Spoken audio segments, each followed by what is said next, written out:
I'm going. All right, cool. Let's start this thing up in three, two, one. Welcome back to the Comic Book Bullies. We're Nerdist New Bully. I'm your host Leroy, aka uh the booty. The Uh, Booty Warrior? no, not the booty warrior. I don't know. R. Kelly filling your booty. I don't know. With my co-host. This is Eli 2187. Oh, damn, that was a good one. I should have came prepared. I should have took notes. Yeah. So yeah, we're back with another episode, and yeah, like I said, I know like a shit ton of comics came out this week. We're not gonna talk about any of them. So if you came here looking for Red Hood and the Outlaws number 54, I know that joke is old. I like saying it because that book is weird. But all the 5 X-Men books, yes, I'm not joking. 5 X-Men books and Doomsday Clocks like that. Go listen to Comic Cast. They're doing. Unless the geeks have talk about comics this week. We did not talk about comics. Damn it. Okay. You still go listen to Geeks Have We anyway. we rarely talk about comics. We talk about movies and we talk shit. Okay. But as far as Red Hood and Outlaws, no. No, we do not cover Red Hood. No. We need more of that. So yeah, we're back another. So what we're gonna do, this is whenever time there's a big tentpole movie that comes out, we talk about just that tentpole movie. Now, normally we just talk about comic book movies. So why are we talking about Star Wars? Because it's awesome. It is awesome, but at the same time, there are a lot of awesome movies. But what makes Star Wars different? Because I'm starting to notice that when people talk about comic book movies, they lump Star Wars into that group, even though Star Wars is technically not a comic book movie. No. People like to assume it is. I mean, because people just assume that it's adapted from something. You know, like Lord of the Rings. You know, it's adapted from whatever, or Witcher, or whatever, Game of Thrones, all stuff like that. So you just picture, you know, any kind of fantasy adaptation or science fiction adaptation came from somewhere. But no, Star Wars, and even though, yes, there's books and, what was it, like some kind of thing that George Lucas had where he had like notes of what he wanted to do with the book? Yeah. I mean, there's been comics. Movies came out, or movies spawned actually comics and video games and books. And that's the thing. That's where it originated from. So Star Wars, unlike these other properties nowadays, is a movie property. That's where everything came from. That is the light source of the movie. George Lucas made this to be movies. If you want to say where it was adapted from, where it came from other movies. You know, George Lucas wanted to make... it was inspired by a bunch of shit. By a bunch of shit. Like, George Lucas wanted to make a Flash Gordon movie. They wouldn't give him the rights. So he was like, okay, fuck it, I'll just make my own. Yeah. So that's... It's like Indiana Jones was him doing James Bond. Basically, so that's what he's doing. So it's a movie adapted or inspired by other movies. This isn't adapted from anywhere else. Now, can you say he had inspiration from other? Like, he had inspiration from everything. Darth Vader is inspired by Doctor Doom. Yeah, you know, and samurai and shit. The outfits, all this stuff like that. So yeah, all that. So I said that's the thing. Like, what makes Star Wars so ingrained? I guess because, like I said, comic books come from fantasy and science fiction stuff like that. Star Wars come from fantasy and science fiction, and that's what a lot of people get confused about. What makes different Star Wars from Star Trek? Like, Star Trek is fairly rooted in science fiction. Like, this is the idea what they think things are gonna go with. They've been so in tune with this stuff that the cell phone, the iPhone that we have now, probably came from Star Trek. Because that's pretty much what they were using back then in the 60s when they were thinking of what the future might be. And some, genius saw Star Trek and was like, you know what? I want to make that. And here we are now. Sliding doors back open and closed. Right. So So they trying to predict where the future is going to go. Star Wars is not that. The easiest way to explain Star Wars is Lord of the Rings in space. Yeah, it's fantasy. It's fantasy. That's basically what it is. Like, Star Trek is science fiction. Star Wars is science fantasy. Hopefully we explain that difference to everybody, because a lot of people that aren't into this stuff, they don't know the difference. Yeah. So Eli, like I said, we normally do this with and like I said, with Star Wars, it's spawned all kind of stuff: comic books, video games, TV shows, radio shows. And I think why Star Wars is so ingrained, or why it's included with comic books and nerd culture, is because it was one of the biggest examples of nerd culture, and made nerd culture popular back 30 years ago. I mean, there was always those pockets of fans, whether it be comic books or Star Trek. There were Star Trek fan clubs, but Star Wars really was so monumental in, you know, the culture that it sort of united everybody. It united the nerds, it united non-nerds, and it was just a big phenomenal sort of follow. It made nerd culture mainstream. Basically. Yeah, like this isn't Dungeons and Dragons, you know, or Star Trek. Like, you can openly talk to a random person about something from Star Wars, and you know they won't look at you crazy. Like, well, now they probably would. yeah. It's been a while, you know, but yeah, 20 years ago, yes, most people would know what Star Wars was.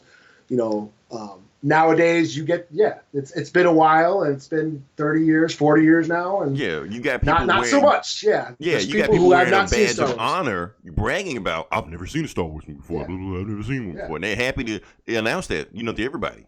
You know, I mean, because I was just saying, when we were coming up, that was Oh, I was when we were coming up, we were you know, that was sort of a unification. Right. You know, you identify. You would it was like a secret handshake. Well, it wasn't so secret, but you know, may the force be with you. Everybody knew what you were talking about. Right. And the funny thing was, when I was growing up, I just assumed everybody watched Star Wars. Like, everybody had seen Star Wars, at least one of them. You know, I didn't know that going on the internet and like basically like when the Force Awakens came out, 2015.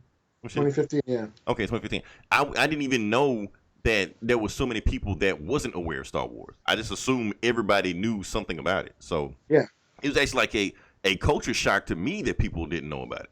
Yeah. I just assumed everybody just knew about this stuff. Yeah, and I saw that, like, you know, because I had younger relatives, nieces and nephews, and I remember when the prequels came out, and when the special editions, when he re-released the special editions in theaters, I had nieces and nephews that had never even seen one. Wow. And that was 20 years ago. But like I said, every Star Wars has sort of expanded every generation, and you have the people who love the prequels, you have us old schoolers who are all about the original trilogy, and now we have this new trilogy. It's like every generation is a new crop of fans. Right, and it's trying to find its way, just like the other movies did also. So, and that's what we're here for. We're going to talk about this new movie. Now, one thing I do think that is very important, and it's the elephant in the room, Eli, that we kind of have to address. One reason that we do have to address Star Wars, because, like I said, it's the movie that made nerd culture mainstream in this generation, and in the generation came in. But it's happened again in this generation, but just with a different franchise. Yeah. Yeah, it's the Marvel Cinematic Universe. So the Marvel Cinematic Universe does the same thing. Like I said, we talk about Star Wars, like when Dungeons & Dragons, you can't talk about stuff. You can't talk about Star Trek in public because it's weird. Marvel was the same way 20 years ago. You couldn't talk about like X-Men and Spider-Man. No, you really couldn't. No, Marvel in general, you just couldn't talk about this stuff in public. You couldn't be seen with a comic book. You weren't allowed to know 6 or 7 members of the Avengers. Now people can name like 30 off the top of their head without even blinking. So you couldn't go to Target and get a comic, a superhero shirt like you can now. Right, of anything, a superhero shirt of anything. Like if you had a superhero shirt, like to me, I was like, whoa, where'd you get that? Right, because you had to look and find that stuff. Yeah, they were hard to come by. Yeah. Nowadays you can find a shirt of anybody. I can get a shirt of Star-Lord or whatever. Like that. Yeah. That's the world we live in. So, but the thing about Marvel Cinematic Universe, like, because Kevin Feige is a huge Star Wars fan, so the DNA of Star Wars is in the Marvel Cinematic Universe. Like, he looked at the movie like, this is how they were successful. This is the stuff they do. I'm gonna try to like mimic them, make it my own thing. But these movies, the way they come out, I'm gonna mimic in the same way. The people getting their arms chopped off every movie, stuff like that. That's an homage to Star Wars. Because almost every movie, one of those movies, somebody get their arms chopped off. Yeah. And get replaced with a robot arm. And right, you replace with a robot arm, they back, stuff like that. So that's the thing. So like, it's so many movies. I mean, it's not just Marvel. I'm just using Marvel as an example, but it's so many movies that Star Wars. I mean, not even just nerd movies, like blockbuster movies, like summer blockbuster movies. Star Wars taught Hollywood how to make these movies. Yes. George Star Lucas Wars changed the way we watch movies, how movies are made. I mean, let's get serious. George Lucas, Industrial Light and Magic, they were the pioneers of special effects. Yep. And without Star Wars, none of any of the other movies would have been made. You're talking every movie you saw that had special effects, most likely George Lucas had a hand in it. Yeah, you're talking Ghostbusters. Yep. You're talking everything. All those guys got their work. Started out, either working in Star Wars or were taught by working in Star Wars or worked on Star Wars. And yeah, Star Wars is the catalyst for our modern day movies now. Right. And back then, that's the thing, like when Star Wars was first made, like in the 70s, anything like that, they were really the only game in town. They were the leader of everything. Just like I said, ILM made everything. It took years before other movies could catch up with the special effects that Star Wars was doing. Mm-hmm. Like that's when they were winning like special effects awards left and right because they pretty much wrote the book on this stuff. Like nobody was doing what they were doing. It was just like Star Wars was just in a league of its own when you talk about special effects. Yeah, I mean Disney tried with the black hole, and watch the black hole and watch Star Wars. There's no comparison. Right. You know which one George Lucas worked on. Exactly, and that's the thing because, like I said, back then Star Wars was the only game in town, and that may be why things have changed now because every 2 months you get a big blockbuster, looking movie like that nowadays. Yeah. So it's not just like it's Star Wars and everything. It kind of does, get mixed in with everything else because there's so many. That's all there is in the theaters nowadays. Yeah. If you're not doing that, you get stuck to Netflix. Yeah. And so many like I said, back to like Industrial Light and Magic. I mean, guys defected from that company. That's how Battlestar Galactica became a thing because who was it? Dykstra. Mm-hmm. Like left Industrial Light and Magic to work on Battlestar Galactica in the 70s. Yep. And then you had Rick Baker who worked on Star Wars and made monsters. He taught a whole generation of younger monster makers, and that's how all these other horror movies were made and all the monsters that we've seen and The Thing and all those monster effects. It all kind of spun out of this crew of Industrial Light and Magic was just this crew of artists that were kind of breaking. I think that's where Pixar came from. And innovate, Pixar, because George Lucas, Industrial Light and Magic, was it Dennis Muren? He developed CGI. Yeah. CGI and computer effects, and that they were the ones who started that shit. And that's how Jurassic Park and Terminator. You go and look all your favorite movies, it all most likely was done by Industrial Light and Magic. Yeah, or even just the way films have been shot. Like everybody hates the movie Attack of the Clones. It was the first digital movie. Like everything was analog on film before that. George Lucas said, "No, I'm gonna change the way we film movies now with Attack of the Clones." It was revolutionary at the time, but now that's all you see nowadays. Yeah, he developed the HD camera. Yeah, shot those prequels are all shot on HD video. Yeah, and which is actually one of the reasons George Lucas wanted to even make the prequels to begin with. He was like, if I make these movies, it's going to force me to come up with new technology to make these movies. Yeah, and that inspired all these other new movies. That's how Sin City, Robert Rodriguez. Yep. He bought HD cameras from George Lucas so he could do Sin City and Machete and all his the Spy Kids movies. Those are all shot on video. So he inspired another generation of filmmakers. Zack Snyder, all his shit. 300. That was all inspired by the shit that was done on the prequels. Right. And that's the thing. Like a lot of people don't understand the cultural impact of Star Wars. It's there. You may not notice it, but you feel it.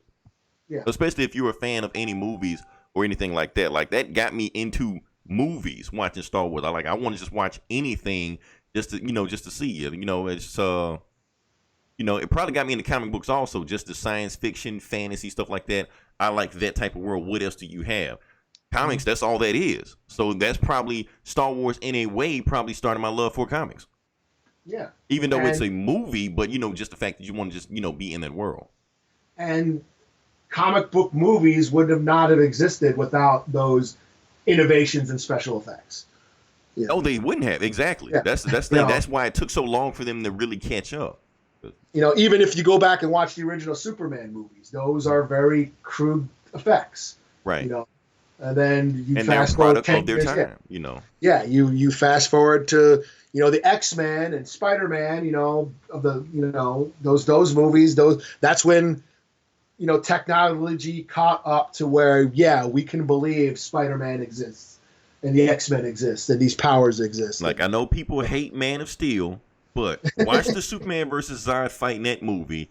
Then watch the Superman versus Zod fight in Superman 2 and see the difference. Yeah, where he just hits them with the flagpole. And right. Throws an S at him or some shit. Like, they just blow at each other. Just blow it. Throw them to a cigarette truck. Like, that's how you know it's the 80s. Yeah, that manhole cover. Yeah, throw the manhole.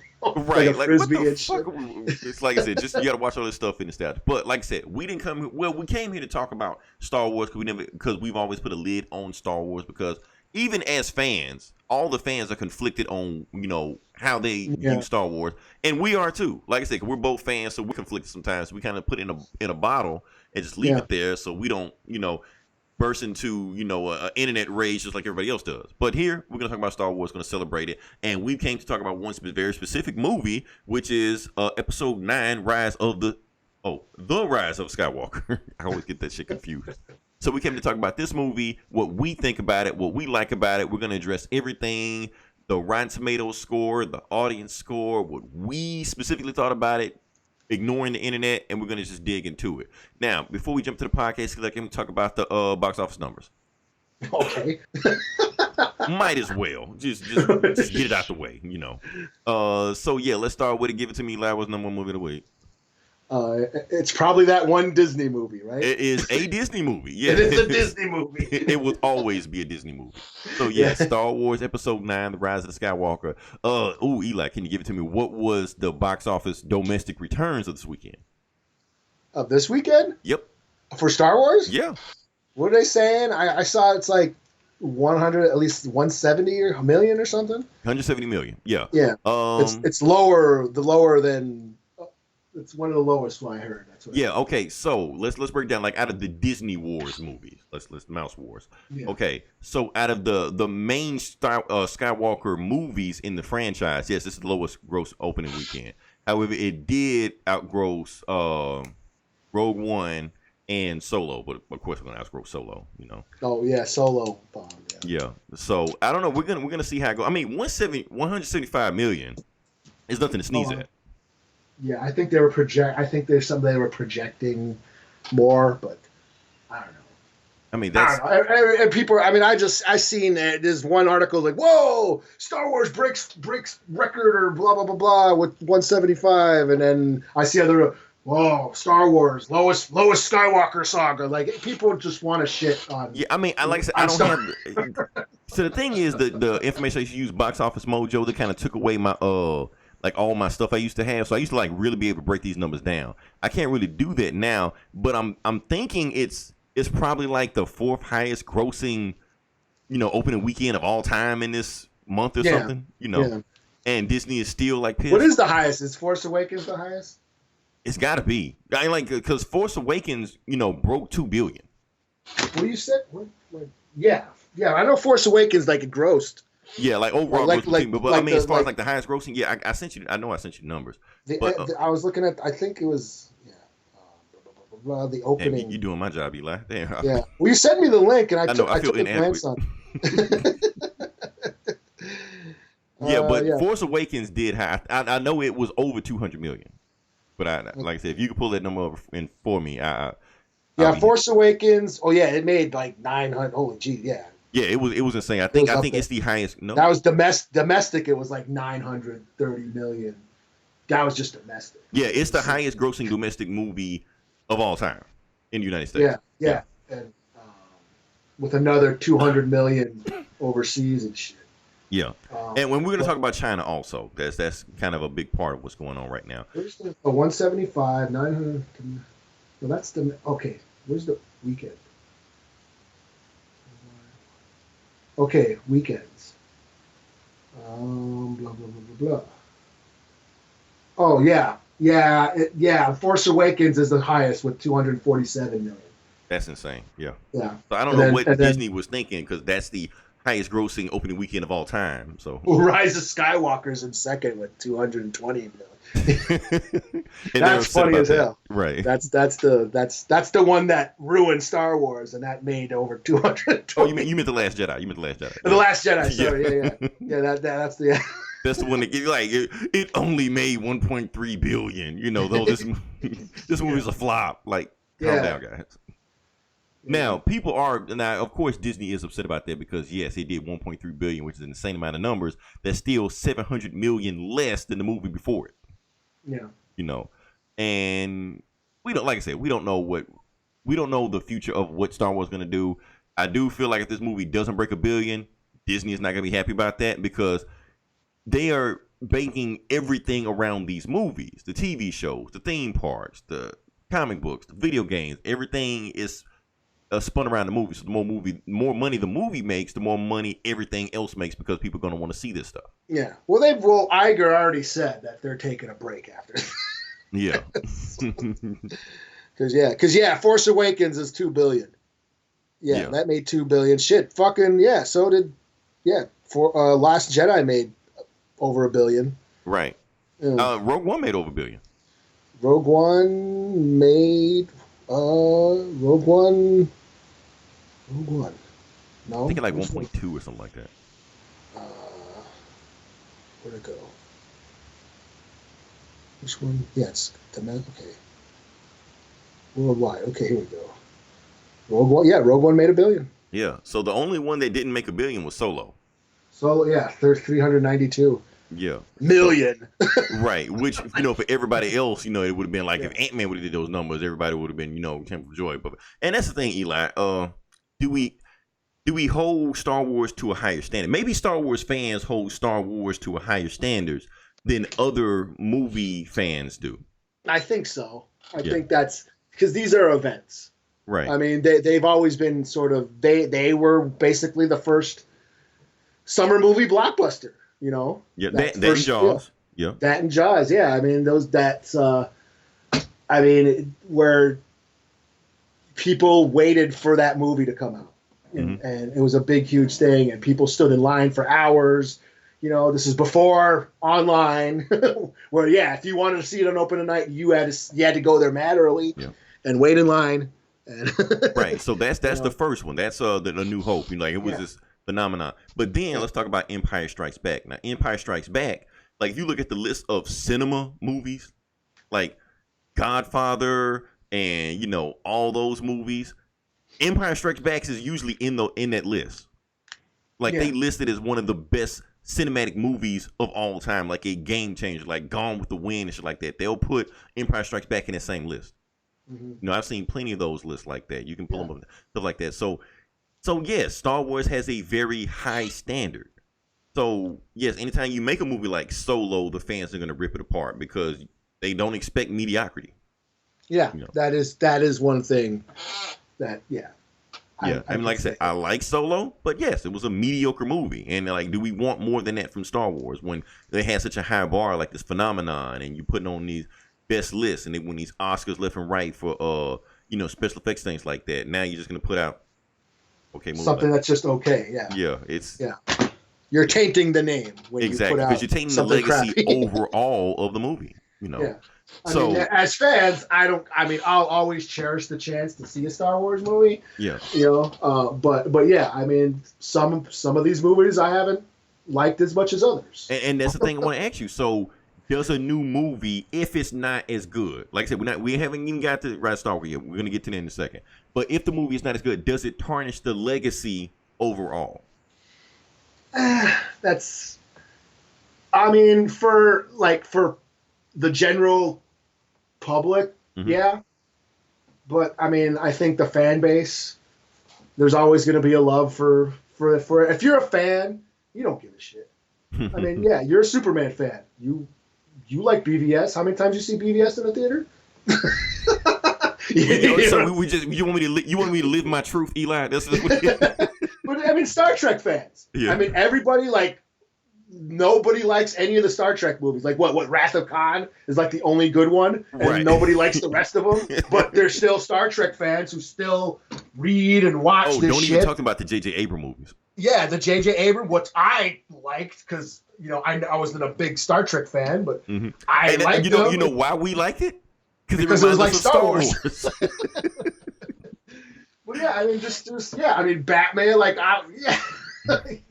I started out with 66 Batman, and now, look at us now. I mean, we got Twilight, Yeah. I mean, the fans, I mean, that's the thing, is Star Wars is so huge that, I think the general public's interest is starting to wane. The fans are always going to be there, but the general public, they're like, I think that is part of it, Eli, but at the same time, I also think that it's a new generation. Yeah. Like I said, we were kids when we got into this stuff, so Star Wars, whatever you want to say Star Wars is, at the end of the day, it's a kid's movie.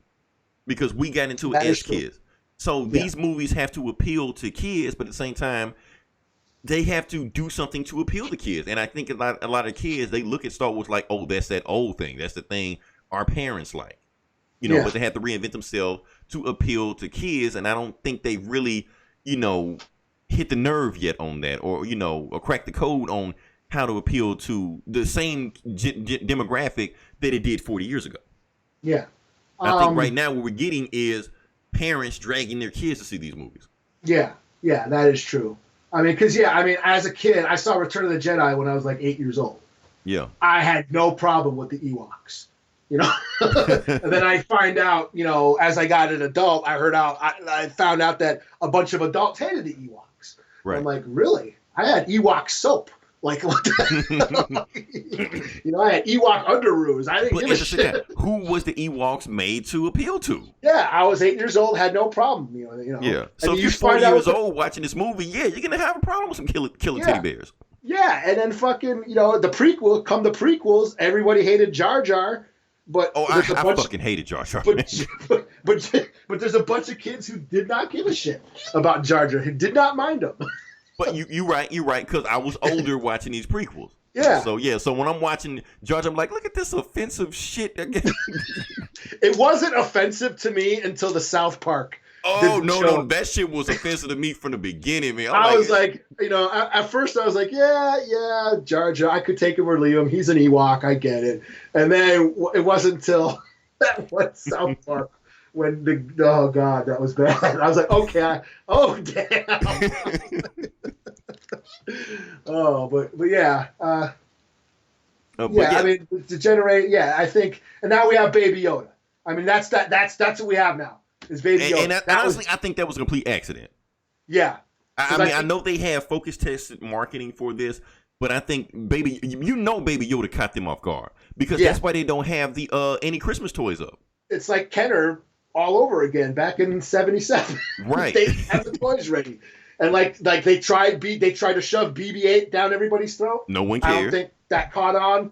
They tried to shove porgs down our throat. Nobody gave a shit. Right. And now, they finally struck gold with Baby Yoda. Didn't even know they had the one thing they didn't plan for. Yeah. Oh yeah. So let's just dive into this movie. Like I said, we're gonna talk about Rise of Skywalker now. We're gonna get into now.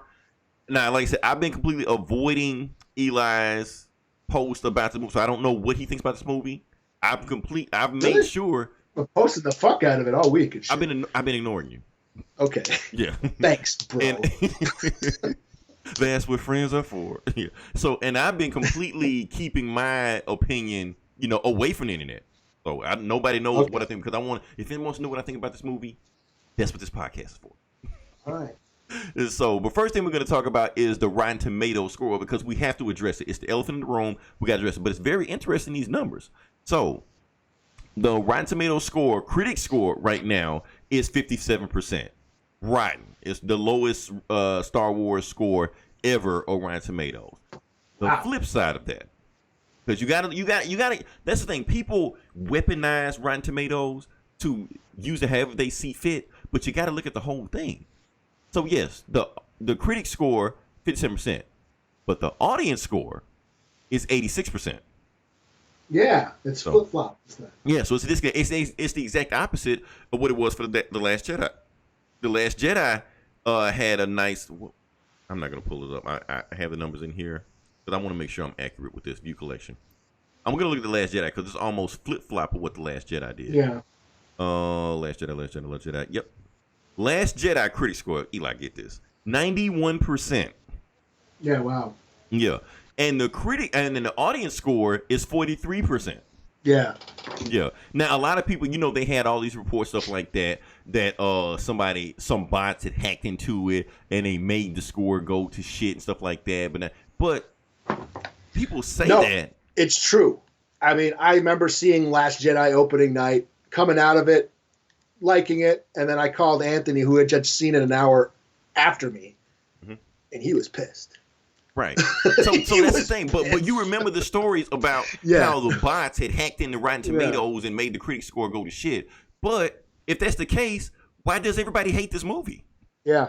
So the bots hacked into Rotten Tomatoes to just reflect the score that everybody feels about it anyway? That doesn't make any sense. Yeah. No, it's a divisive movie. It basically divided the fan base and kind of ruined Star Wars for the past 2 years. Yeah, because because the fans have been each other's throat. You can't talk about Star Wars. You can't talk about Star Wars. We couldn't even talk about Star Wars. We don't talk about Star Wars. I mean, if you go back and listen, we had to record our Geek Savs episode twice because the first time we were screaming at each other and the levels were going up where it was like getting all distorted and you couldn't understand what the fuck we were saying. Yeah. So we had to go it again where we kind of calmed down. Okay, let's be concise where people understand what the fuck we're saying. And let's, dial it back a bit because we were divided. He hated it and I didn't, Right. I mean, but I understand what's a divisive movie. That's what the Rise of the Skywalker is here for, because J.J. Abrams had a Herculean task on his hands. Mm-hmm. He had to appease the people that actually liked The Last Jedi. He had to apologize for people that hated The Last Jedi. He had to make a conclusion to this movie, which also was wrapping up all the story seeds that he planted in Force Awakens, and get the franchise back on track so they can sell more toys and theme parks and comic books and video games, stuff like that. So, yeah, Eli, I'm going to let you go first. Now, I'm going to let you break down. We're just going to give a non-spoiler, just quick thing about what you think about it, and then we're just going to go balls deep into spoilers after that. But non-spoiler. First, just your quick review, non-spoiler. Okay. Yeah. It's been weird. It's been a weird week for me. An emotional roller coaster. It has been, really. Okay, non-spoiler. Mm-hmm. This reminds me, I went to art school. I went to art school. I took a comic book art class. Mm-hmm. A bunch of comic nerds. And I remember all they did was complain. This is back in the 90s. So when they brought Superman back to life, they were pissed. Everyone just bitched about it. And I mean, it kind of killed the comic industry in the 90s. So yeah, they hated Superman coming back to life. This one kid hated the fact that all of a sudden the Penguin was being called Cobblepot. What? That's okay. Yeah, he was never called Cobblepot in the comics. What the fuck? They were just a hateful group. I remember just being in that class. Like they were just a bunch of bitches, kind of. We had an assignment. We had to do a political comic, a one-panel political cartoon. Okay. Something that makes a political statement, a social statement. Like the Boondocks. Okay. Yeah, like the Boondocks, like the Far Side or something, or Doonesbury or whatever. But one panel, one image, making a political, social statement. I chose police brutality. And so I drew a cop beating the shit out of this guy. Mm-hmm. And then I put the caption, Officer McDougan trying out some moves he learned on SmackDown. Okay. And then he's saying, "Smell what the cops got cooking." Okay. Yeah. then you got to put it up in front of the class, and everyone looks at it and talks shit about it, critiques it. I put it up, and all these comic nerds are like, "What does that mean?" And I'm like, "Wrestling, SmackDown. You know, the cop. You know, you ever see The Rock wrestle? He says that's his slogan. Smell what The Rock's got cooking." And they're like, "Oh, everyone. No one. Apparently, none of those motherfuckers watch wrestling." Wow. Instead of talking about the message and what I drew, they launched into this long discussion about how wrestling is fake and how much they hate wrestling and how wrestling sucks. And, yeah, they completely missed the point of the actual comic. And I was like, okay. You know what? I noticed that a lot when you start talking about like real like comic book geek stuff like that. They kind of missed the point of what you're trying to say. Yeah. There's, wrestling's fake. Oh, it's just rednecks to watch that shit. Oh, blah, blah, blah, blah, blah. Okay, you motherfuckers. You're not talking about what this means or what matters. Here's something that I put a lot of time and effort and love into, and you guys are totally missing it and just bitching about shit. Right. That's kind of how I felt about Star Wars this whole week. Like, okay, I'm really excited about this movie because I'm a Star Wars fan and I want to I'm really excited to see it. I bought my tickets 2 months in advance, really stoked, but I feel like I can't show my excitement for it.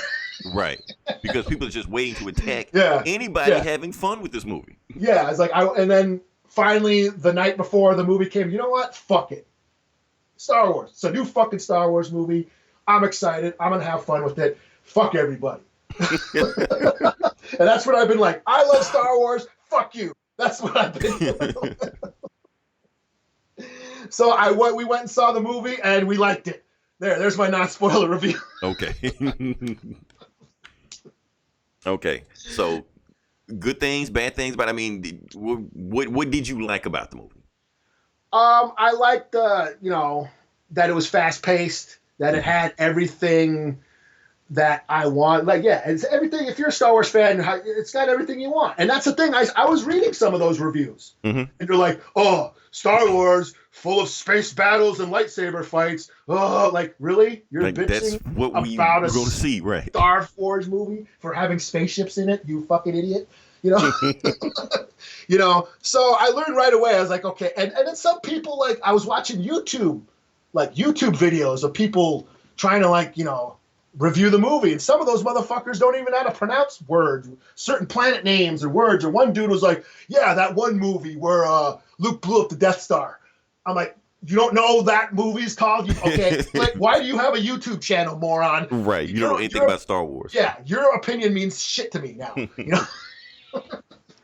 So as a fan, I was satisfied. There were a couple of things that I had an issue with. I won't go into spoilers, but I did feel like, yes, they retconned some shit from The Last Jedi. Right. Most of it I didn't mind, but there was a couple that I thought that was just sort of lazy and sort of just convenient. Yeah. And that I was like, but then again, who cares? Fuck it. I just, went along for the ride. And overall, I had a good time. I had a blast. I saw it twice. You saw it twice. Okay, slap score on it. You gotta give me a score. Give me a score. Yeah, 4.5 out of 5. Oh wow, we're up there. Yeah. Okay. Yeah. Okay. Yeah, it's one of my new favorites. It might be one of my new favorites. Okay. I liked it a lot better than the last two movies. Coming out of The Force Awakens, I was kind of like, Coming out of Last Jedi, I was like, whoa. I wasn't prepared for that. I enjoyed it, but I was like, wow, that was different. And then The Last Jedi made me think, and that's why I enjoyed it so much. Yeah. That it was different. This one, I came out like, woo! You know what I'm saying? Yeah. And that's just, it made me feel like a kid again. And that's why I still like this shit. Okay. All right. So that score, 4.5 out of 5 is what you got. Man, this is probably the hardest movie I've ever had to, critique and review and just think about after I got away from it. Some movies I'm like, okay, yeah, this is this. Some movies just like, okay, can we figure about it? This movie had to really sit down and just think about it. I feel like there's two ways to look at this movie. Because like I said, we got a critic score and we got an audience score. Two completely different scores on it. And the thing is, Eli, I can see both scores. I see why both scores are the way they are. Yeah. I can see why the fans, just like you gave it a 4.5 out of 5, I completely understand that because I do feel like this movie checks all the boxes that Star Wars fans are looking for. And I almost feel like that's to a fault. I do feel like they went on Reddit and let Reddit write this movie. Like, everything you want, we're going to do this. You want Rey to be somebody, she's somebody. And we called this. You called it. We called they're going to fix everything.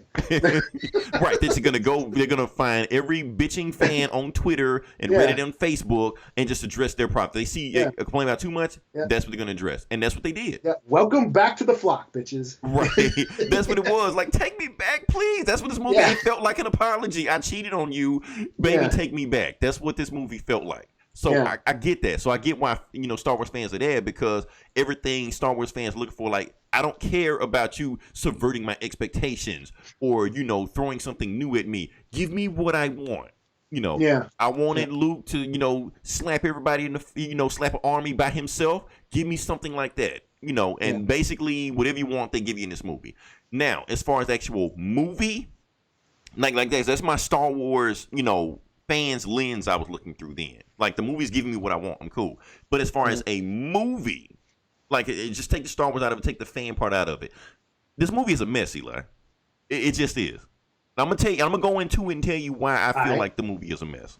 Okay. Like I said, I know we're gonna get into it. That's why I waited for us to do this.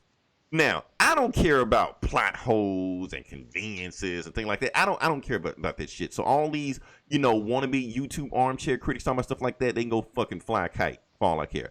What I do care about is, I do feel like you said, the movie was fast paced. I think it was fast paced to a fault. I think it was too fast paced. I think the reason it was too fast paced because they did have to address so much stuff. Had to retcon The Last Jedi. Had to tie back in The Force Awakens. Had to make their own movie. Had to throw in so much fan service. Had to get the fans back on pace. Had to develop characters that they haven't developed before. Had to add new characters in there. I think it came this close to collapsing on its own weight because they had to throw so much stuff in at you. Like, for instance, who we got? Rey, Poe, Finn, those three characters. This is the first time they've been on screen together. This is the third fucking movie. And they're just throwing together. We're supposed to pretend like that they're just best friends and stuff like that, when we still learning stuff about them. Poe is a fucking spice runner? When the fuck was that? Yeah. And it's throwing in just random that's a big fucking deal. That this dude is a criminal scoundrel and he's the general of your army. And we're just going to throw this away in casual conversation. Like, that's something they just can't throw in there. Like, I get it that he used to be a Han Solo type guy. Like, he's the Han Solo of this generation. They're like, nah, fuck it. He's just Han Solo. Just fuck it. Spice runner. Criminal. Scoundrel. Okay. So that's one thing. Oh, that's a comic series right there. Oh, that's a TV show. We know. But how did he learn how to do that? Find out in 2022. Yeah. So, yeah, I get Finn. He's just here. He has no arc. He's just here. His arc was in Force Awakens. He had a complete arc there. Stormtrooper, Heart of Gold, or whatever like that. In The Last of the Jedi, he repeated the exact same fucking arc. Now he's just here, just to do shit, And that's the thing. Like, these characters, I don't feel anything from these characters, Eli. So when they're going through these, this adventure, I don't feel like I'm on the adventure with them. I feel like I was in the adventure with Luke, Lon, and Hay and stuff like that. This, I just feel like I'm just watching a light show.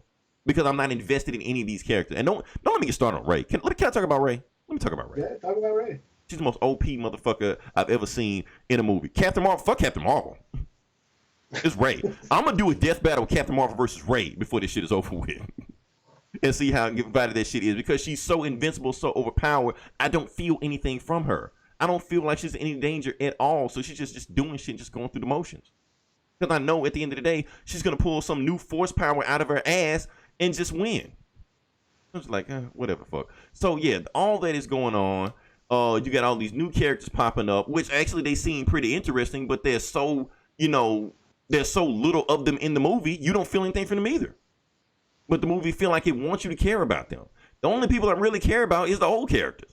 C-3PO. Yeah, that's what moved me. Like, I actually teared up a few times, and it was always about an old character. Yeah, Chewie. Yeah. Lando. Yeah. Lando, yeah. And now here's the thing. That the only new character I actually really care about is Kylo Ren. That is true.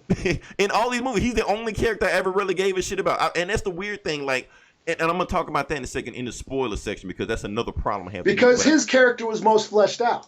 Exactly. Because we didn't know who Rey was. We were supposed to not know who Rey was, and they kept it mysterious and all that shit. And but we knew who Kylo Ren was. We knew his background. We knew he was a fucking Skywalker. We knew he was the son of Han and Leia. And the fact that he went dark, that's what made him interesting. Yeah, but I feel like there's another reason why he's interesting, but I'll talk about that in the spoiler section because another issue I have with this movie. Now, Eli, everything I just said about that, this is still my favorite Disney Star Wars movie. Okay. Out of all the shit I just said, even though I know I just shit on this movie, so I can go ahead and say all that to say this, that I do feel like it is the best Disney Star Wars movie. Better than Solo. Because I always rank that as my top. I know you hated Solo, but I was like, out of all these movies, Solo is the one I hate the least. So I'll just go with that one. I was like, no, this one is the best one out of all the movies because like as a Star Wars fan, it did check the boxes. It is a pretty movie. It's probably the prettiest Star Wars movie. You can argue The Last Jedi because Last Jedi has some awesome looking shots in it. Yeah, Last Jedi, the opening shot of Last Jedi is fucking awesome. Yeah, that just has zoom through the ships and down to the planet. That's fucking awesome. Yeah, that was that awesome. whole crate scene, the color schemes on crate. Exactly. Yeah. So we can argue about we're that. We're not allowed to talk about Last Jedi because because they're gonna get into a whole argument stuff like that. But this is a pretty looking movie. This is a pretty movie. It's entertaining. I was never bored. I was never bored through this movie the whole time. I was always energetic and entertained in it. There was some plot convenience. Them just like, oh. And even when they was about to announce shit, I'm in the theater like, you better not say it. You better not say it. You better not say it. Oh, fuck, they said it. Oh, shit. That's how it was in the movie. The movie was very predictable because it was predictable to a fault because they want you to get back on board. So they're not going to do anything to subvert your expectations because that's what the fuck The Last Jedi did. So we're not going to do any of that shit here. We're going to be as completely predictable as possible. And that's what the movie did. Yeah. But like I said, it felt like a Fast and Furious movie. Like I went the same way I enjoy those Fast and Furious movies and those brain dead Transformers movies is the way I enjoy this movie. Now, is that what we're going to expect from our Star Wars movies? Like we just said that Empire Strikes Back is on the same level of Gone with the Wind. Now I'm putting this movie in the same level as Fast and the Furious. Is that what we are now? So yeah, and see, I kind of see what you're saying because I'm not as engaged with these new characters like I am with the old ones, and that was my main thing coming out of Force Awakens. Right. Coming out of Force Awakens, I was like, okay, Han died, and Luke wasn't in it. Because that's the thing. Because they and it's not a knock on the new characters. I just feel like they didn't spend enough time with them. Yeah, they didn't develop them. And then I mean, and I thought Rey was cool in that first movie, and once I had to the Force Awakens is where I came to terms with my fandom with it. Okay, and I had to realize this is not my Star Wars anymore. Mm-hmm. I had my trilogy. Like I came to terms with the prequels. I understood. Okay, the prequels were like a lesson for me of I'm not going to get what I want anymore. Yeah. This is away from me. And I enjoyed them for what they were. And these new movies are like the same way. It's like I'm a boomer. I'm a Star Wars boomer. This is not my movies anymore. I'm not as engaged with these newer characters, and this is passing on this mythology to a new generation. And once I realized that, then I was able to, subvert my expectations and just enjoy the joy of just watching a new Star Wars movie. And that's simply what I've been doing. But see, here's the thing about these movies. Like the first three movies, the original trilogy was a trilogy. Yeah. Whatever you want to say about the prequels, it was a trilogy, beginning, middle, end. This is not a trilogy. This is just a bunch of movies. Yeah, I don't think they didn't have the story developed the way the other ones were. This is what I felt would happen because there were some plot points that J.J. Abrams introduced in The Force Awakens that are never even referred to in this one or never even mentioned in this one. I don't even think he cares. He was just throwing shit out there. Yeah. He was making The Force Awakens. I'm going to just make a whole bunch of mysteries. And that's one reason that kind of irks me about the movie, gets on my nerves about the movie. He was just throwing so much shit at you that he didn't answer. Yeah. And I don't even think he knew the answer to them. So he left. So you got Rian Johnson coming in. And Rian Johnson probably asked Kathleen Kennedy, do they have any notes or something? Do the fuck you want. I don't care. Even they let him do what he wanted. And they let him do whatever the fuck he wanted. I can do whatever I want to do? Okay, I'm going to just do whatever I want to do. And I don't give a shit about that, Yeah, and you can tell Ryan, and they shit him as much as they want to, you can tell Rian Johnson is a Star Wars fan. You can tell. And he wanted to make this his own thing. Like, yes, I know they've done this, and everybody criticized Force Awakens for being a repeat of a movie, so I'm going to just do something completely different. And people got pissed about that because, think about it, Force Awakens was a hit. It was a monster hit. Why? Because it checked all the boxes. It apologized for the prequels. It apologized for the prequels. The prequels were divisive. Right. That's what people don't realize is the prequels pissed off a lot of fans. Right. It's why George Lucas sold the franchise. Yeah. Because he got tired of the bitching himself. Yeah. And so people were like, oh shit, fuck, more Star Wars movies. And we were worried back then. Oh, how is this new movie going to be? Right. So yeah, it was an apology for that. So let's just give you everything you remember. Yeah. So Rian Johnson came in. Okay, we've done that. People criticized the movie for doing it, so we can't do the same thing again. If we do the same thing again, they're really good that this franchise is bankrupt. So I'm gonna just do something completely different. People got pissed. Whoa, did they get pissed? So J.J. Abrams is back because J.J. wasn't on schedule to direct this movie. No. That's why he didn't give a shit what anybody else did. He was like, I'm going to just throw out a bunch of shit. Y'all figure it out. Yeah. Because he didn't expect to come back. It was the Jurassic Park guy. Right. But something happened. No, I know. No, it wasn't something happened to him. Well, I think he said some stupid shit on Twitter. Well, there was some creative differences, and he basically said, fuck it, I don't feel like doing this. And I think it was, he didn't want to do a bunch of shit that they wanted to do.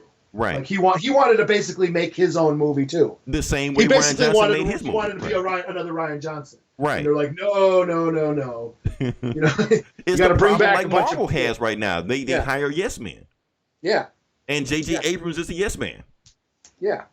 So that's what they did. They got a guy in here to crank out the movie that they want them to crank out that's going to just sell popcorn and publicity. And that should have been the plan from the beginning. They should have had a creative team that fleshed out this trilogy.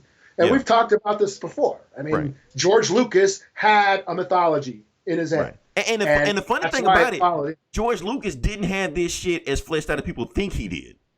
No. Like, he had a middle, beginning, end, but a lot of this shit he was making on the fly, but he had a destination. Okay, I'm going to make up some shit in the middle, but I'm going to eventually get here. Yeah. They didn't do that here. They keep talking about, Kathleen Kennedy keep talking about, Palpatine was the whole bullshit. Oh, wait, are we talking spoilers? We're not talking spoilers. He was in the trailer. He was in the trailer. Okay, so we can talk about that. Yeah, but that was bullshit. There was no plan to put Palpatine in these movies. Yeah, I don't know, because he popped up in the game. The Battlefront 2, he popped up in there. So there was always, and that was 2 years ago. So yeah. So it makes me wonder. But no, Colin Trevorrow did not want to have Palpatine back in. Right. Because I feel like because the thing is, this is a universe. This is a galaxy. When you keep going back to the well, the same way you've been going to before, you shrink in the universe. It makes it turns Star Wars Galaxy to like Star Wars Neighborhood. Like, how many times are we gonna keep going back to Mos Eisley? Yeah. Invent some new shit. Go to different places. If you fuck up, you fuck up. Yeah. But like Rian Johnson did. Rian Johnson showed us new shit. Right. But at the same time, you show us new shit. That's my whole thing. So, and here's the thing. Like, I've been on Twitch, just like you've been on YouTube and watching all these, these critics, quotation marks, shit on this movie, saying all this bullshit that they don't know about Star Wars. I've been on the exact opposite of the fence. What I've been is on social media, on Twitter, and on Facebook, and places like that, and reading YouTube comments and seeing what they are saying about the movie. Now, the critics are talking all this shit about the movie because they want to get clickbait. However, the fans of these movies, they love this movie, Eli. Yeah. I'm saying all kind of rank your top 11 Star Wars movies like that. A lot of people are putting this very high in their list. They're not saying it's the worst. Only people I'm seeing saying it's the worst movie are the wannabe critics, or the people that haven't seen the movie and are weaponizing Rotten Tomatoes. Or just who just want to shit on it just regardless. Right. Or don't have affinity for Star Wars to begin with. And there's a whole population out there who are rooting for Star Wars to fail. Right. and they're gonna gloat in its failure, and that's what they want to see. They're just they just want to see it fuck up and want to see it bomb, want to see it end, and yeah. But at the same time, Eli, at the end of the day, who's right? I mean, is Rian Johnson right for subverting expectations, going a different route, or is it J.J. Abrams being completely safe? Where all the Star Wars fans that we're seeing right now loving this movie. Yeah. I mean, I guess you could say J.J. I Abrams. mean, I loved it. I put it on my high. I told you. I just said it was one of my favorite. Right. One of my new favorite out of this new the new batch of movies. Right. You know. But I still like Rogue One better. But I mean, that's just me. But it is out of this trilogy. These three the Skywalker's trilogy. It's this new one. It's my favorite. You know, it's the best one, but is it one that will stick with you? That's the thing. See, we're still prisoners of the moment. Yeah, the movie just came out this weekend. I mean, like I said, I saw I saw all those prequels multiple times in the theater when it came out, and nowadays I can barely get through them. You know, we're gonna argue about the prequels all day. We just are. but my go-to Star Wars movies are the ones I saw as a kid. Empire, I can just have on in the background. You know, that first trilogy, the OG trilogy for me are just gold for me. That's what I fell in love with as a kid. That's what stayed with me all throughout my life and held it down before everything. We thought that was it. Yeah. We never thought we were going to get any more of those. So, I'm at the point right now. It's like, hey, if we get a new Star Wars movies, I'm sweet. I'm going to go see it. You know, I guess I'm just a fan. Like, you know, right? But I'm a fan also. But at the same time, with these new Star Wars movies coming out, I'm learning more and more to lower my expectation, which I don't feel like I should do that with Star Wars. Yeah. I mean, there's so many movies out there that are pretty light shows. I can get that from other movies. And see, that's the thing. That's how I felt with the prequels. You know, you see, Eli, please watch the prequels again. I just watched them this week. No, I'm telling you, listen, watch the prequels again. The prequels are better than you're giving it credit for, because there are some things that the prequels do that are better than these new movies. Like, everybody shit on the politics on it, the CNN, legislation. That was very important. That's like one of the best parts of the movie. I don't mind the stories, and I don't mind the politics. It's just watching Anakin act like a bitch is like, ugh. Like I watched an Attack of the Clones the other day, and he's like, oh, it's not fair. And like, what the fuck does Padme see in this bitch? Like, she fucked this fucking guy? What the fuck? You know? I mean, we said thing about Logan Paul. I mean, yeah, basically, Logan Paul. Like, oh man, what hood rat wants this fucking guy? You know? Logan Paul is just sticking his dick in everything in Hollywood right now, and he looks just like Anakin. Sad, yeah. You know, I just like, let's not go there because we'll be here forever. Yeah, we're gonna do that. But my whole thing is that there are some things I like better in the prequels, better than I like in these movies. First off, like, one thing I love about the prequels, whatever you want to say, the lightsaber fights were awesome in the prequels. Well, the lightsaber duels are way better in the prequels. Yeah, and some of the best lightsaber duels are in the prequels. Most of them are. Yeah, and these new movies, I don't feel them. I mean, for one thing, there are too many of them, and they look too much the same. They have no personality to them. Like, okay, we got to go to the spoiler section, because I can't talk about it until we talk about the spoiler section. Let me slap a score on this. 4. It's a 4. It's good. Right. It's good. That's it. It's not the worst movie ever. Like I said, and people were telling me ahead of time, don't see that they're saying it's the worst Star Wars movie ever. That's just clickbait shit, man. If you can sit through those movies, if you can sit through the prequels, you'll like this movie. If you were a Star Wars fan, you will like this movie. If you're a Star Wars fan, why are you even listening to this podcast to begin with, or whether or not you should watch this movie? You should have already seen this movie once or twice already, because it's Star Wars. It gives you what you want. It checks all the boxes.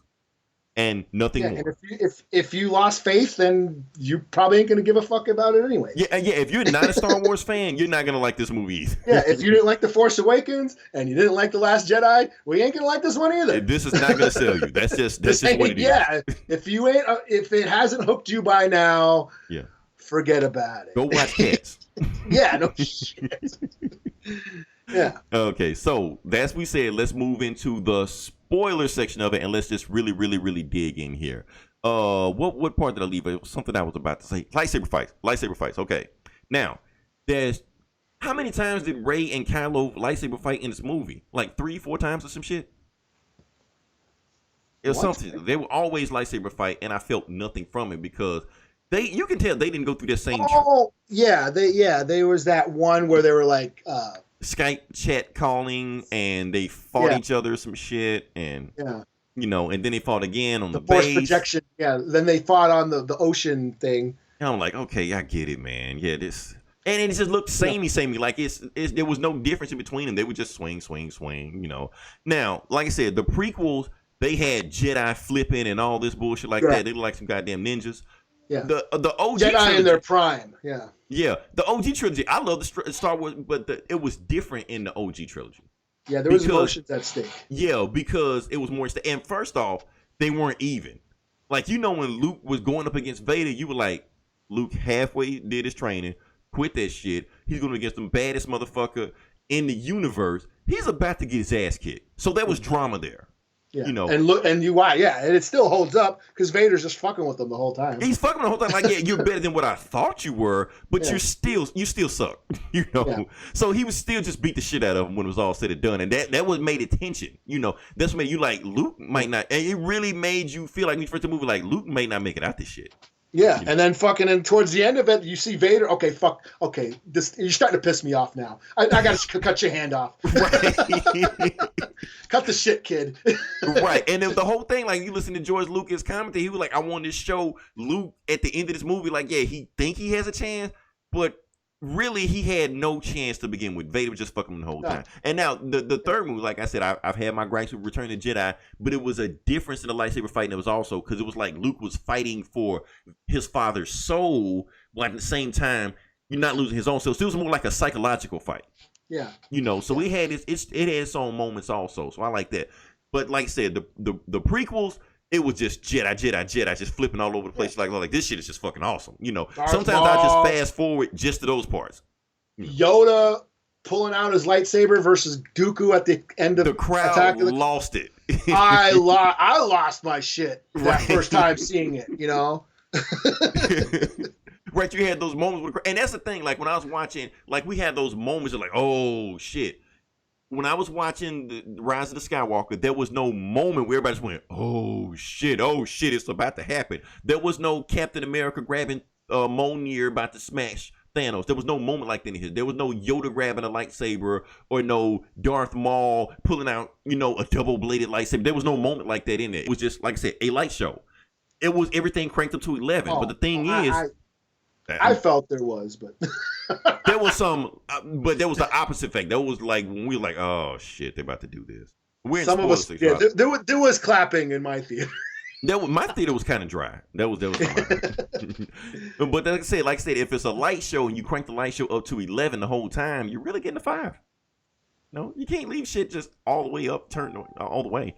So that's how I felt about that. And let me talk about Kylo Ren for a second. Now, like I said, we talked about. Now, this is where we're going to get a little bit political in this. So, if you're angry or you're triggered, just giving you a heads up.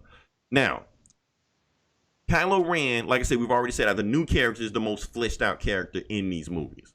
He's the villain of the movie. He's the bad guy of the movie. But notice he's also the only white guy in the movie. Now. Is he? General Hux? As the new guys. Fuck Hux. People cheered for Hux in my theater. You mean when he died? No, when like him the fuck spoilers when he revealed to be the spy, when they made him the spy. I saw that shit coming a mile away. That is another J.J. Abrams, I'm sorry, I apologize moment. The whole thing he did with Hux. The people my theater went nuts when that. And they're like, I don't know. I'm just saying because they treated Hux like a bumbling idiot in the second movie. They were like, okay, get him the fuck out of here. He's a wasted character. So yeah, they just put him in here really just to kill him off. Because he served no purpose. At the end of the movie, it was another guy there anyway. So fuck Hux. Anyway, got Kylo Ren. Now the reason I bring that up is because remember, Disney is woke now. We're woke. Yeah. So they got everybody under the rainbow in these movies now. You got a black guy, you got an Asian chick, you got a white girl, you got a Hispanic dude, you got lesbians at the end of the movie. Oh, wait, who's Hispanic now? Oscar Isaac.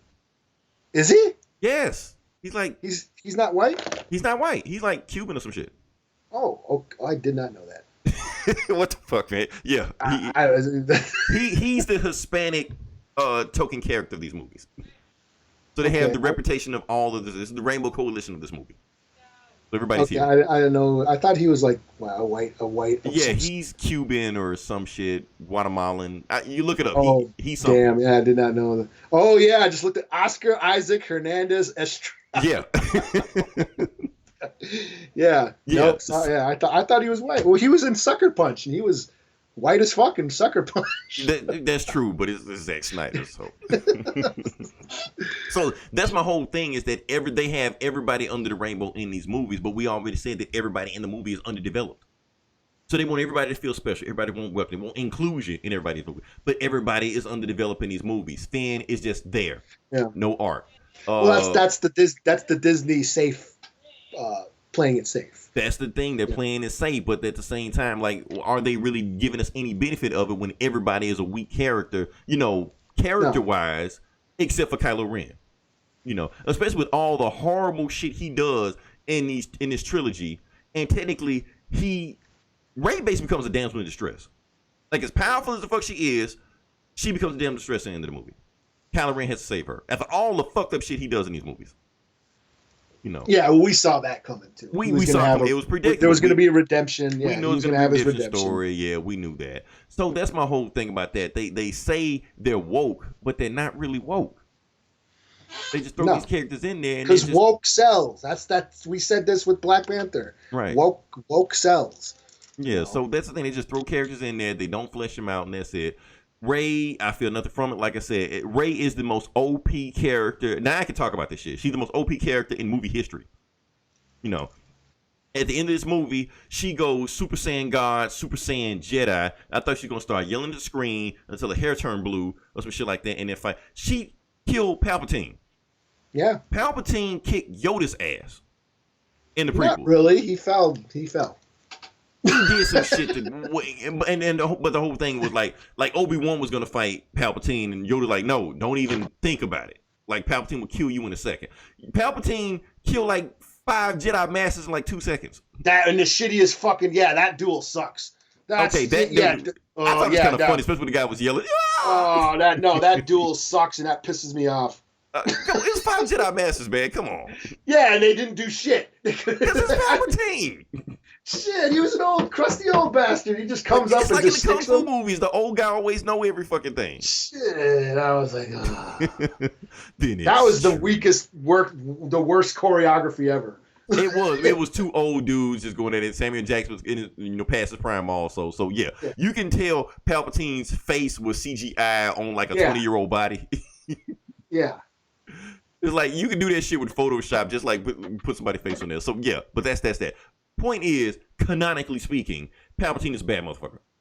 So it's supposed to be, Yeah. So in this movie, Palpatine is actually more powerful now than he was in those movies. He raises his hand to the sky and kills the whole rebel flight. I mean, almost kills them by himself with no Star Killer army, just him by himself. Yeah. And now Rey is on the ground, and everybody whispers to us, Samuel Jackson and Yoda and Oshkosh B'gosh and whatever other Jedi master they have. You are the one. There is no air or some shit. She gets up. Now she's all Jedis in one. And she can just obliterate him and turn him into atoms. That's what she did. What the fuck, then man? She died. Yeah. She died. She died. Yeah, then Kylo Ren used the and I see a lot of people complain about the Force healing shit. look, it's Star Wars movie. You expect to see new Force powers. Baby Yoda did it, motherfuckers. Baby Yoda did it, so you got to go there. And it happened the episode before this movie came out. Plus, if you read it was in one of those video games, Force healing. I mean, it's not a thing in the movies, but in any other source material you read it or see, it's there. So I'm not concerned about Force healing. It's a thing. Now people are just bitching. People just bitching just a bitch. Because you expect to see new Force powers in every Star Wars movie you see. It's like one of the things. It's like the James Bond gadgets with Q. Q's gonna give you new shit. Okay, but if you just do the same shit over and over again, it gets monotonous. Like I said, these are movies, and they're fantasy movies. You can just do whatever. There are no rules. Yeah, you can do whatever you want to do. And so, which is another problem I think with this movie, that I think they tried to adhere to the old rules of the old movies, like trilogy. This should have been 2 movies, Eli. This would split this up. This felt like, because they crammed so much shit in these movies, it felt like they took Infinity War and Endgame and tried to make it one movie. They should have made. That's the thing. It's like I from day one I thought they were telling the wrong story. You know, but that's just me, and I don't want to get into too much details. But if you're going with the Skywalker saga, we should have saw, you know, that Jedi Temple or that Jedi Academy that Luke started. We should have saw, you know, the Knights of Ren, and we should have saw the Knights of Ren. They were just thrown in this shit. Yeah. And they built them up to be badasses, and Kylo Ren took them like nothing. Yeah, without a lightsaber. Right, until he had one, yeah. Right. Which I thought was pretty cool. I mean, my thing is that they were just thrown in there. They weren't built up to be anything. No, and that's another problem of these movies. Like, the movie was just trying to end at such a breakneck speed that they were just throwing in shit without fleshing it out. Like the Knights of Ren, they were supposed they should have been badass, but I felt nothing from them. At the end of the day, they were just a more faceless goons. They were just stormtroopers in black robes. Yeah, but then again, you know, watching the prequels, like the beginning of episode 1. They land on the thing, negotiations go short, they fight a bunch of fucking droids, go down on the planet, swim the fucking Jar Jar's thing, fight a bunch of sea monsters, come back, rescue the princess, and then go meet Anakin after like a half hour. Like, okay, that's true. Like I said, that story has some structural problems also. But are we comparing the Knights of Ren to droids? That's the thing. Well, like, I feel like they should have been more fleshed out. You know, find out where they came from. That's another comic book too, because Empire Strikes Back and introduced all those. Introduced Boba Fett. They'll all have names. All have their own separate comics. I mean, we're going by old school rules. I mean, we didn't have a problem back then because we had the toys to fill in we used our own imagination. They're gonna make a story about the big one. They're gonna make a story about the skinny one. They're gonna make the one about. I picked up the visual dictionary. I'm not reading that shit. I'm not. Did they say anything about because that's a cop out. I get it. You did it for a collector's reason, but that's a cop out because all the shit that they explains all the members. Yeah, what they do. They all got names. They all got names. What they are. They are force sensitive. They were basically supposed to be like inquisitors from the rebels. Well, I'm glad you have a go-to manual for some shit that's supposed to be in the movie. Awesome. Yeah.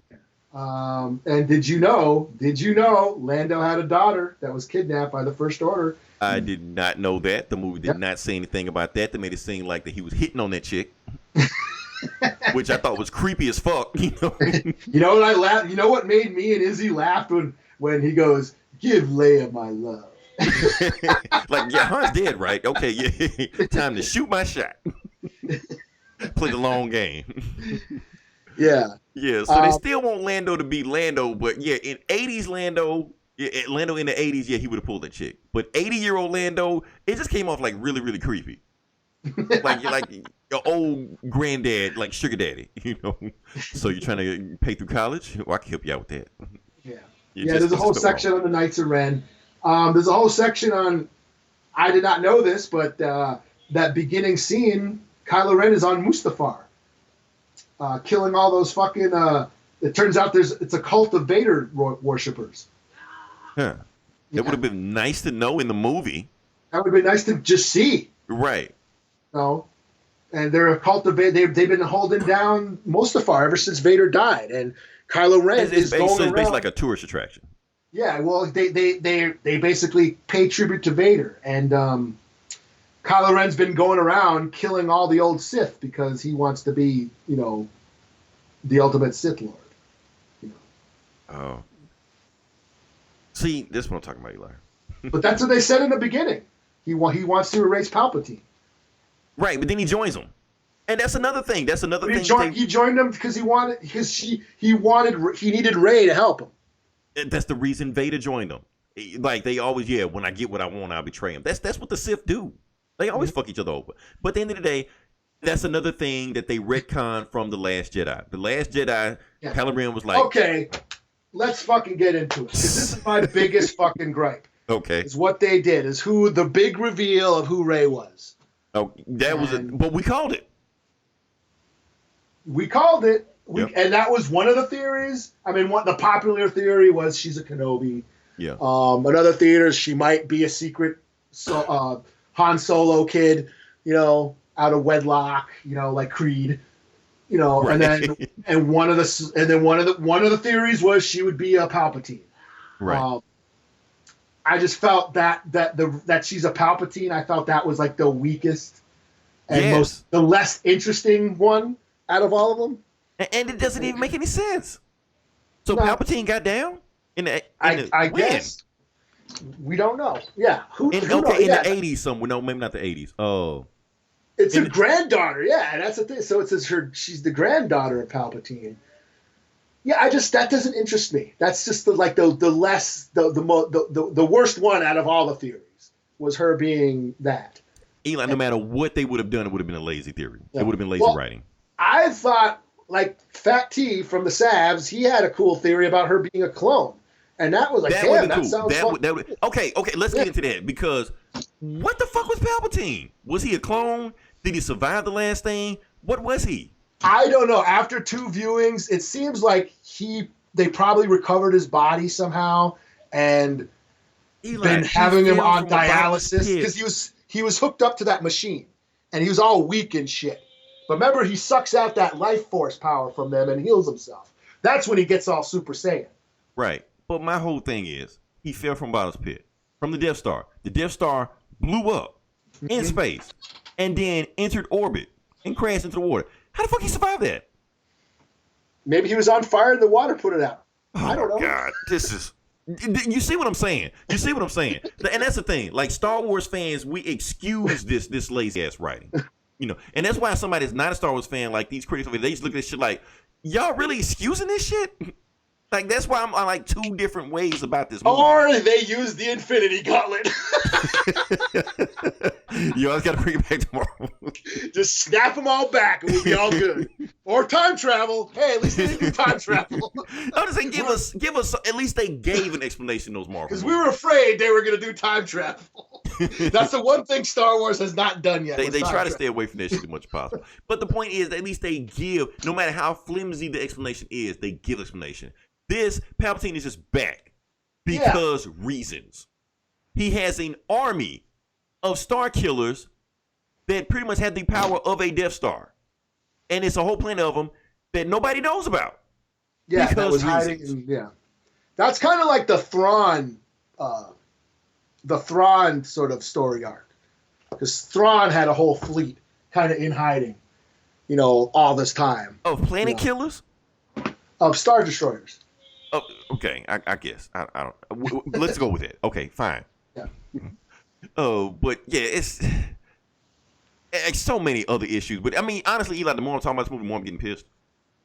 I can tell. Because I'm seeing 2 ways, but I'm just saying, I keep picking out shit that's getting on my nerves about it. Let's talk about another thing. Like I said, we keep talking about representation. We keep talking about how they keep shoehorning these characters in or just push them to the side. Let's talk about the most criminal act they did about one of these characters in the movie.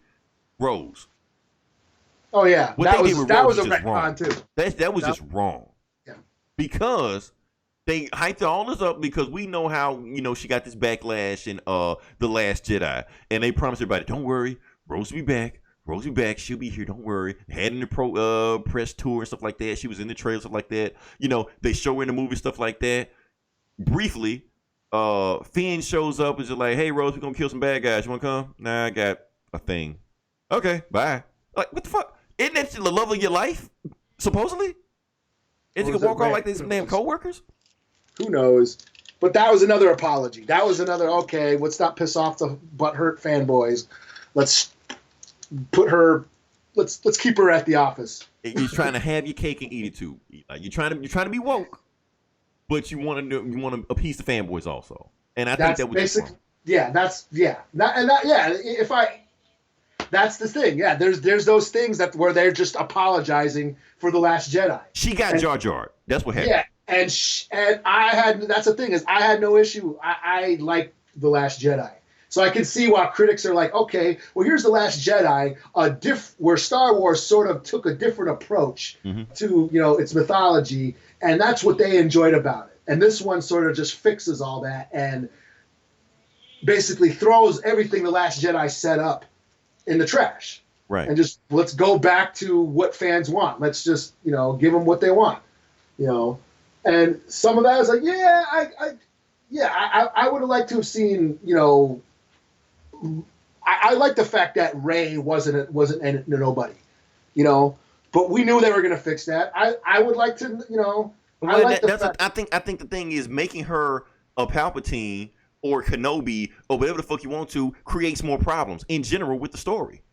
Yeah, because now you're shoehorning yourself. You're writing yourself into a corner. Now you have to go back and make whatever, you got to serve the past now. Right. It changes the past stories. Here's my thing about the Jedi or the Force, anything like that. But supposedly we've also believed that the Force, anybody can inherit the Force, But now they're saying no, it has to be in your bloodline to do that. You have to be a Skywalker, you have to be a Palpatine, whatever like that. So it's not. Yeah.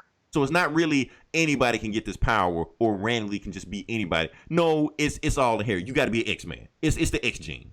Yeah, that's what they're telling me. And that's like I said, that's the less interesting story to me.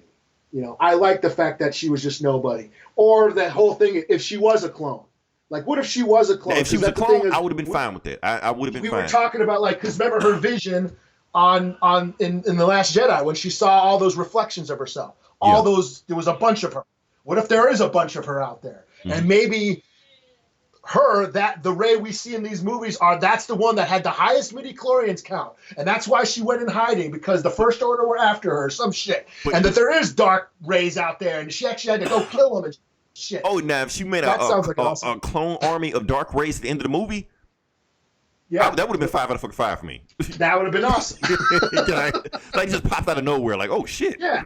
That's what I was thinking. That's the movie I would have liked to have seen. But, right. I've learned by now, after the prequels, that I'm not going to see the movie I want to see. Right.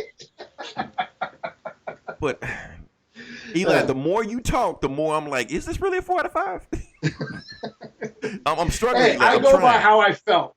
I came out of that theater like, woo, like I said. Even the second time around, I came out of woo. I'm trying, Eli. I'm trying, but the more you keep talking, the more I keep talking about this movie verbally, I seem to be getting more pissed than I am excited about this movie. So because they keep doing these things that are irritating about this movie. Oh, and another thing. Oh yeah, Kylo Ren and Rey kissing at the end. Yeah, we know they're cousins, right? That was also the people were bitching about. They wanted that. They were the Reylo. They've been talking about that shit since the last movie. The Reylo. We want to see Reylo. And I'm like, what the fuck? That's so stupid. Well, you got to have a romance in the movie. So why not have a romance with the most toxic dude in the movie? The movie that dude has been abusing her, beating her left and right, talking down to her the whole time. You have to have a relationship with that guy. Not Kylo Ren is like basically the butthurt fanboys. He represents butthurt fanboys. Is that why everybody likes him so much? Yeah. I think it's like Joker. That's the thing is, I think he's a bitch. But he's basically the fucking the guy who likes all the old shit and wants to. Which is the shit they did in The Last Jedi. He gave that shit up. Leave the Jedi alone. Leave the Sith alone. In this movie, what he's doing? He's wearing the fucking mask again. Yeah, he's worshiping his Vader mask. He's just a whiny bitch who comes from privilege, but just bitching about he's just a bitch, and she hooks up again. Like, what do you see in this fucking guy? Right. Meanwhile, you have the black dude and the Hispanic dude Yeah. I think going after. I don't. What is their relationship? What the fuck is that? What you talking about? Poe and Finn being gay? Maybe. I'm just saying, like, what is going on with this triangle? Fuck, Like, is there something? Give me that. That would be cool. But Yeah, honestly, if that would have happened, I would be like, well, that makes sense. Yeah. Because they try to make it seem like it's a love triangle, but it's no love triangle. First off, every chick in the universe is trying to fuck Finn. Yeah. And he's just ignoring this shit because I think he's going after Rey, but he never says it. When they said that there's gay representation in the new Star Wars movie, one of those articles broke. It's in that book you got. It's in that book you have. I was like, is it going to be Finn and Poe? That's what I thought at first. Like, really? Are they going there? Like, no way. And then, of course, it wasn't. It was just two random chicks at the end. Yeah, that's all it was. So, but at the same time, it's if you don't pay attention to it, you'll miss it. So it doesn't piss anybody off. Yeah. But they make a big deal about it because, like I said, Disney is woke. Well, it got banned, and what country banned it? Some countries already banned it. Some shit. You know, that's the thing. It's so easy to cut out, you'll never notice it anyway. Yeah. You know, but that's the thing. Like, so you got Finn, every chick in the universe trying to fuck him. He's ignoring him to go after Rey. Rey may have something going on with Poe. We don't know. Like I said, Finn and Poe have the most sexual chemistry out of anybody in these movies anyway. But then Poe's got that ex bounty hunter chick who, you know, I'm sure they banged back in the day. Oh, yeah, you know they had a thing. Because, like I said, he's Han Solo. He's not the Han Solo type. He's just Han Solo. So, of course, he's going to bang everything in the universe also. Yeah. And so, oh, man, this is... Now I'm trying to remember what were the good points about this movie.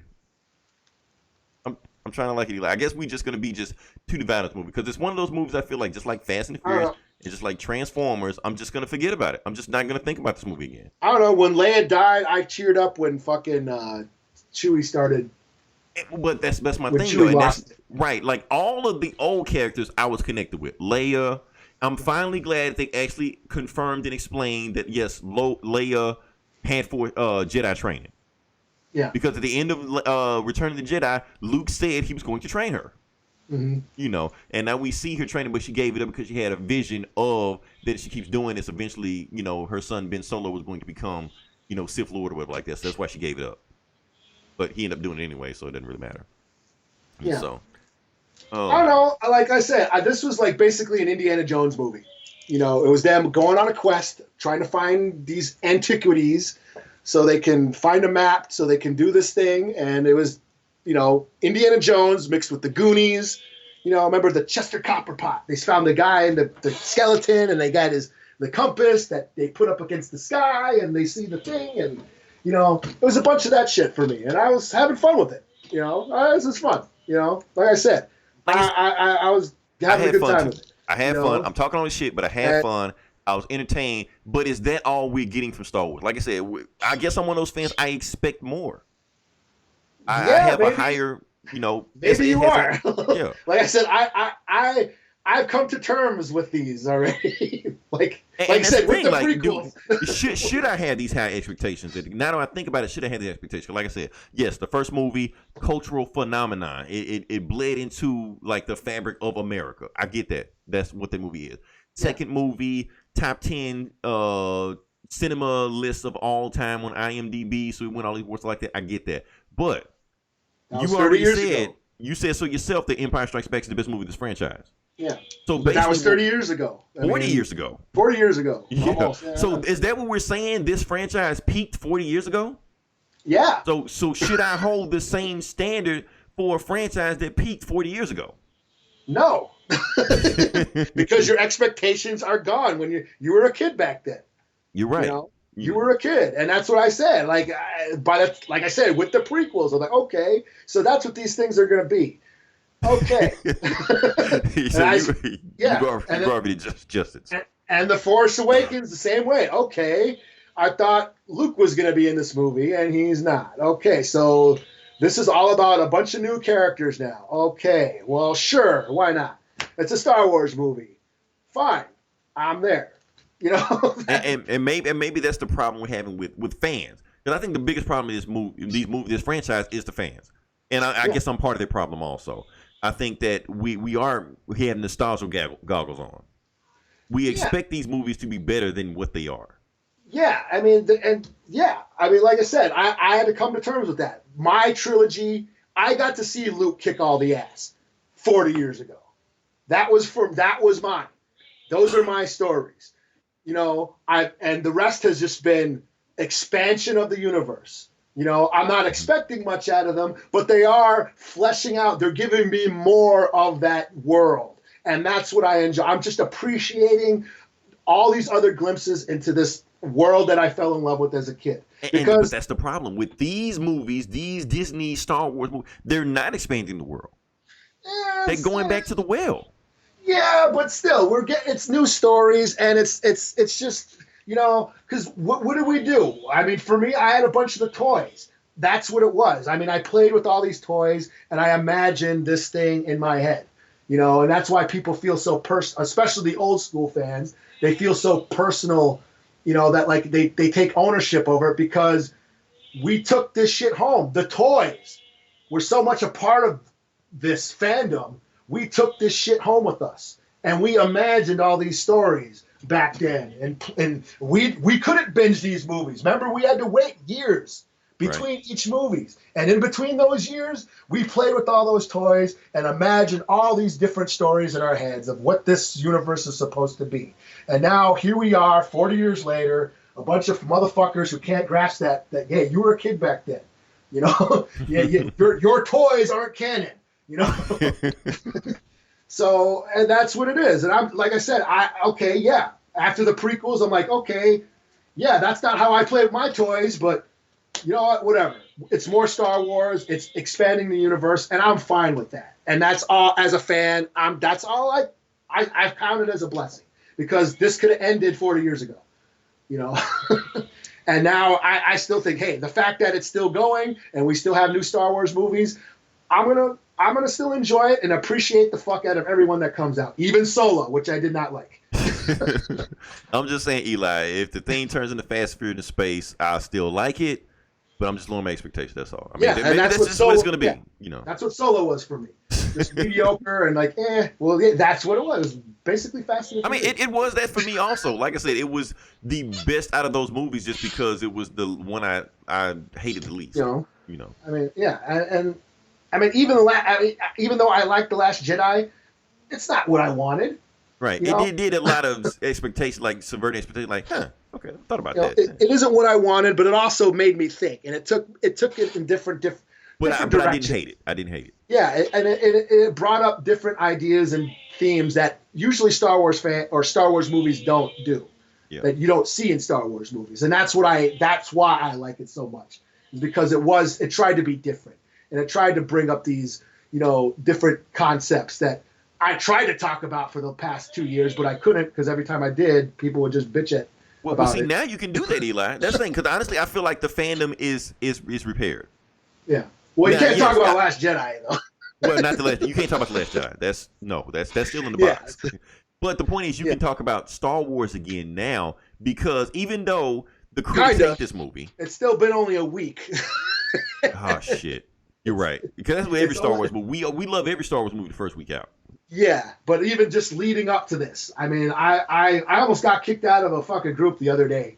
This is before the movie came out, just because I decided I like this shit, and if you don't, lick my ass. And that's what I've been, my attitude these days, and I've been pissing a lot of people who don't like this shit. Right, and that's what I want to make sure, Eli. That's what I want to make sure that you're not white knighting for this movie. Oh no, I'm just celebrating the fact that I get to see another Star Wars movie. Okay. It's just that simple. I'm not saying it's the greatest movie of all time, but I had fun with it and I enjoyed it. I enjoyed it way more than I thought I would. And because of that, that makes me even more happy about it. The fact that it wasn't shitty, that it wasn't Solo for me. It wasn't just mediocre or whatever. It wasn't a fucking prequel or whatever. The fact that I enjoyed it as much as I did made me even happier. I could not be more happy. As a Star Wars fan, I can't be more happy and honestly, than enjoying. I feel like I said, it's still early. We're present in the moment, but I do feel like when it's all said and done, this will probably be the most well-received Star Wars movie amongst Star Wars fans that we've had probably since the original trilogy. Yeah, Maybe. Now, like I said, if you're not into Star Wars, you're gonna hate the movie, but we don't expect you to like this movie anyway. But against the fans, I think for the most part we're gonna be on board. I don't think this is gonna. Yeah. I don't think we're gonna rage over this one like we did The Last Jedi. No, I think it's just fan service. I mean, and I think because the movie plays it so safe, I think that's why we're not gonna rage over it. Yeah, and in the end, what is fan service a bad thing? No. Yeah. But I think if they would have killed Chewie, or if they would have completely erased C-3PO's memory, it would have been white, and they wouldn't have replaced it, then we'd have some talking points. That would have been some controversial shit. There was nothing controversial in this movie. No. I mean, because I almost freaked out when I thought Chewie was dead for a little bit. I knew for a second that was going to happen. Yeah, and I thought, like, okay, if they blow up the Millennium Falcon, fuck that. Yeah. If they blow up R2, fuck that. Right. Fuck this shit. and that's because, remember, this movie is an apology. This movie is an apology letter, so they're not going to do any of that stuff. Yeah, they're going to, it's fan service. And why is that? Is that a bad thing? I don't think it is.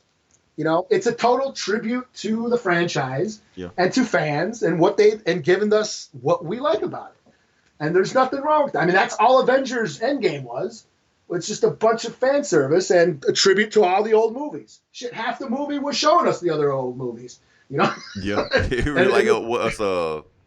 Flashback clip or whatever, you know. Yeah, it's the greatest hits. That's all. Endgame, Endgame was just the greatest hits, and that made $1 billion fucking, and no one. Because even though those movies came out 10 years ago, it played on nostalgia factor.